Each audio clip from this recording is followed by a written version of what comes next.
হরে কৃষ্ণ। যুধিষ্ঠির কহিলেন, ওহে কালো শশী,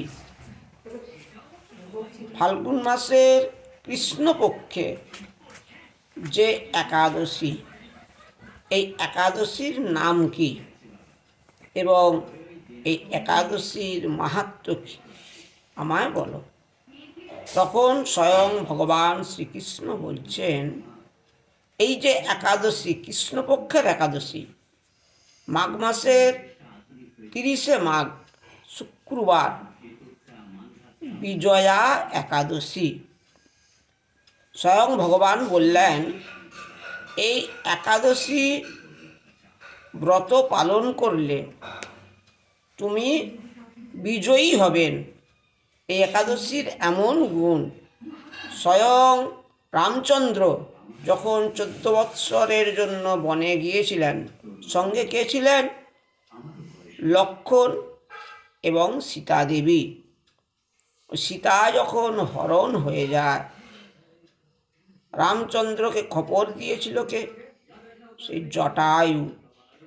সেই জটায়ু মুখে খবর পেয়ে এরপর উনি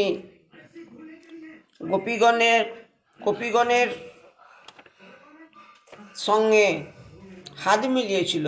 সুগ্রীব ওনাদের সঙ্গে হাত মিলিয়ে সীতা উদ্ধার করার জন্যে স্বয়ং রামচন্দ্র এই একাদশী ব্রত করেছিলেন এবং সীতাকে উদ্ধার করেছিলেন।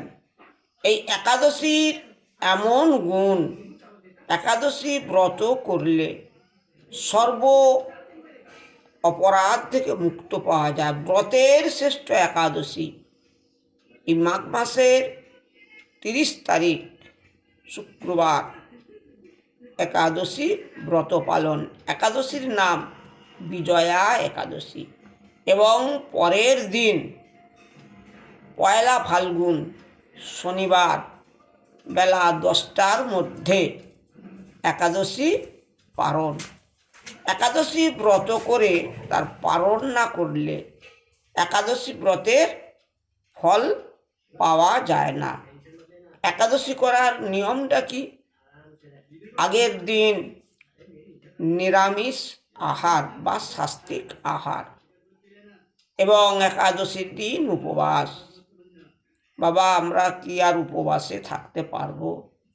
আমরা তো গৃহে বাস করি, তাই সামান্য কিছু ফল ভগবানকে নিবেদন করে সেই প্রসাদ রূপে ফল পেতে পারি এবং সারাদিন হরিকথা, কৃষ্ণ কথা শ্রবণ করতে হবে, শ্রীমদ্ ভাগবত কথা শ্রবণ করতে হবে, রাত্রি জাগরণ করতে হবে, ভক্ত সঙ্গ করতে হবে, সাধু সঙ্গ করতে হবে এবং পরের দিন 10টার মধ্যে একাদশীর পালন করতে হবে। প্রত্যেকের কর্তব্য একাদশী ব্রত পালন করা।